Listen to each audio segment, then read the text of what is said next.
झारखंड की सियासत पर भी होगा सीएए का असर। घुसपैठ की समस्या से जूझ रहे संथाल परगना के वोटिंग पैटर्न में होगा बदलाव। राज्य के दूसरे इलाकों में भी भाजपा को मजबूत करेगा मोदी सरकार का फैसला। राम मंदिर के बाद सीएए लागू कर मोदी सरकार ने हासिल कर ली है बड़ी बढ़त। नमस्कार, आजाद सिपाही विशेष में आपका स्वागत है। मैं हूं राकेश सिंह। लगातार तीसरी बार सत्ता में आने के प्रति आश्वस्त दिख रहे प्रधानमंत्री नरेंद्र मोदी के नेतृत्व में केंद्र सरकार ने आम चुनाव की घोषणा से ठीक पहले नागरिकता संशोधन अधिनियम यानी सीएए के नियमों को अधिसूचित कर बड़ी सियासी बढ़त हासिल कर ली है। धारा 370 और अयोध्या में राम मंदिर के बाद भाजपा का यह तीसरा सबसे बड़ा वादा था जो पूरा हो गया है। जाहिर है कि इसका सियासी असर भी पड़ेगा। सीएए में प्रावधान है कि दूसरे देशों से शरणार्थी बनकर 2014 तक आए सिख, ईसाई, पारसी और जैन समेत 6 अल्पसंख्यक समुदायों को भारत सरकार नागरिकता देगी। मुसलमान शरणार्थियों के लिए यह छूट नहीं होगी, यानी वे भारत के नागरिक नहीं बन पाएंगे। प्रत्यक्ष तौर पर इसमें किसी राष्ट्रभक्त को कोई बुराई या खराबी नजर नहीं आनी चाहिए, पर विपक्ष विरोध में बलबला रहा है। यहाँ बड़ा सवाल यह उठता है कि आखिर सीएए का सियासी असर, और वह भी झारखंड जैसे राज्य में, क्या हो सकता है और विपक्ष इसका विरोध क्यों कर रहा है। इस सवाल का जवाब तलाशने से पहले यह जान लेना जरूरी है कि सीएए का विरोध प्रकारांतर से मुस्लिम तुष्टीकरण है, यानी विपक्ष अब खुले तौर पर मुस्लिम परस्ती कर रहा है। जहां तक झारखंड में सीएए के सियासी असर का सवाल है, तो यह कानून देश के उन तमाम हिस्सों में बड़ा सियासी असर पड़ेगा जो बांग्लादेश, पाकिस्तान, म्यांमार और अफगानिस्तान की सीमा से सटे या नजदीक हैं, या फिर घुसपैठ की समस्या से जूझ रहे हैं। झारखंड का संथाल परगना का इलाका भी इस समस्या से जूझ रहा है, तो यहाँ भी सीएए का असर होगा। झारखंड में क्या होगा सीएए का असर और इसका आने वाले आम चुनावों पर क्या होगा प्रभाव, बता रहे हैं आजाद सिपाही के विशेष संवाददाता राकेश सिंह। आम चुनावों की दहलीज पर खड़े देश में नागरिकता संशोधन अधिनियम सीएए लागू हो गया है। इसके साथ ही आसानी से समझा जा सकता है कि अब देश का सियासी माहौल कैसा होगा। प्रधानमंत्री नरेंद्र मोदी का 400 पार का सपना पूरा होगा या भाजपा भगाव का विपक्षी दलों का मंसूबा कामयाब होगा। इन सवालों को यदि सीएए के आईने में देखें तो साफ नजर आता है कि यह भाजपा के लिए अनुकूल माहौल तैयार करने में सफल होगा। लेकिन उन राज्यों में क्या होगा जहां भाजपा को चुनौतियों का सामना करना पड़ रहा है या फिर उसकी सरकार नहीं है। झारखंड, पश्चिम बंगाल, कर्नाटक, हिमाचल प्रदेश आदि राज्यों में सीएए लागू होने के बाद भाजपा के लिए स्थिति सुधरेगी या फिर चुनौती बढ़ेगी, यह जानना जरूरी है। सीएए लागू कर भाजपा ने तीसरा बड़ा वादा पूरा कर दिया है। पहले धारा 370 हटाने और फिर अयोध्या में राम मंदिर का निर्माण कर उसने देश के सियासी माहौल को पहले ही अपने पक्ष में मोड़ने में कामयाबी हासिल कर ली है। इसलिए आम चुनावों से ठीक पहले मोदी सरकार ने सीएए लागू कर माहौल को भाजपा के पक्ष में कर दिया है, लेकिन यह उतना आसान भी नहीं है। जहां तक विपक्ष का सवाल है, तो सीएए के मुद्दे पर विपक्ष के सामने कुआं खाई की स्थिति है। यदि सीएए का विरोध करने से विपक्ष पीछे हटा तो अब तक के उसके किए कराए पर पानी फिर जाएगा, यानी सीएए के मुखर विरोधी मुसलमान उससे बिदक छिटक जाएंगे। झारखंड और पश्चिम बंगाल सरकार के लिए सीएए के विरोध से पीछे हटना उनके सियासी पराभव की बुनियाद बन जाएगा, और दूसरी तरफ सीएए का समर्थन कर भी अब विपक्ष को कुछ हासिल होने वाला नहीं।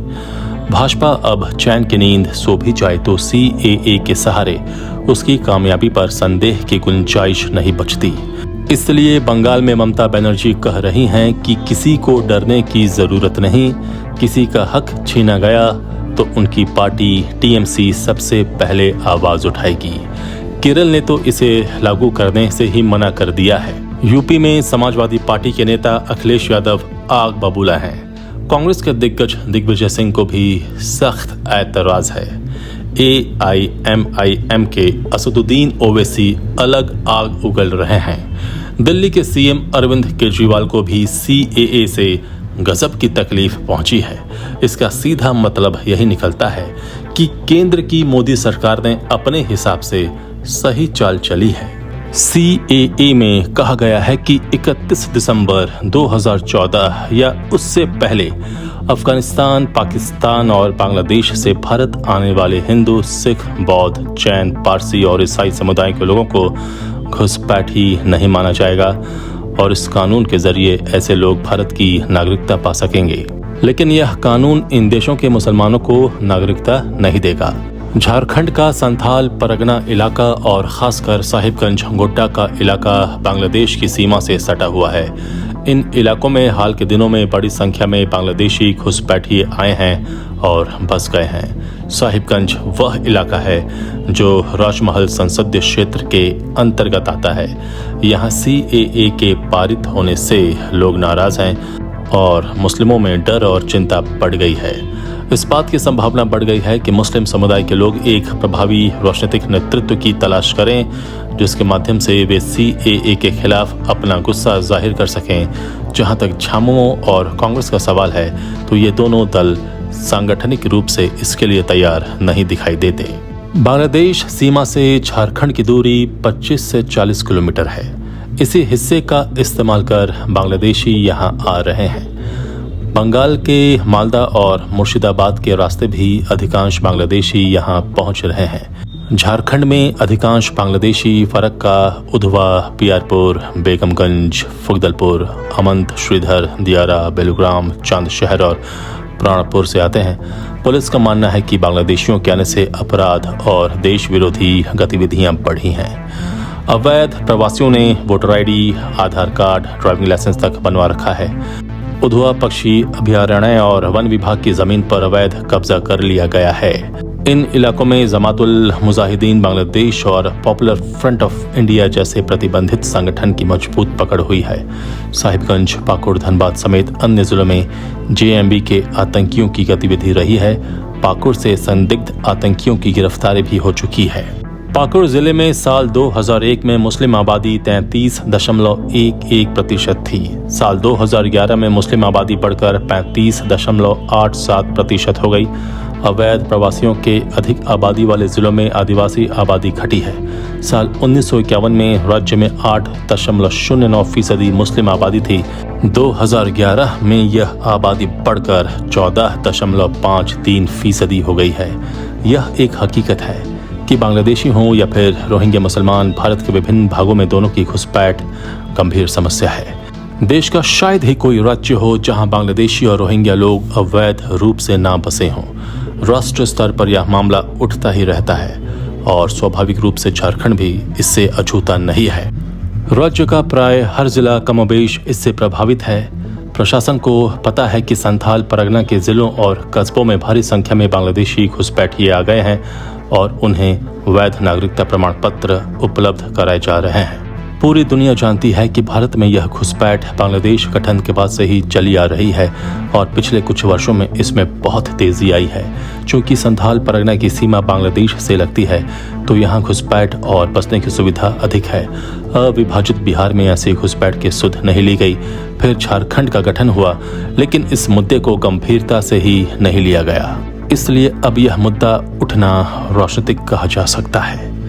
यह सही है कि घुसपैठिए नागरिकता प्रमाण पत्र हासिल कर रहे हैं और उन्हें संरक्षण भी मिल रहा है, लेकिन इसके साथ सच यह भी है कि यह सिलसिला झारखंड बनने के पहले से चल रहा है।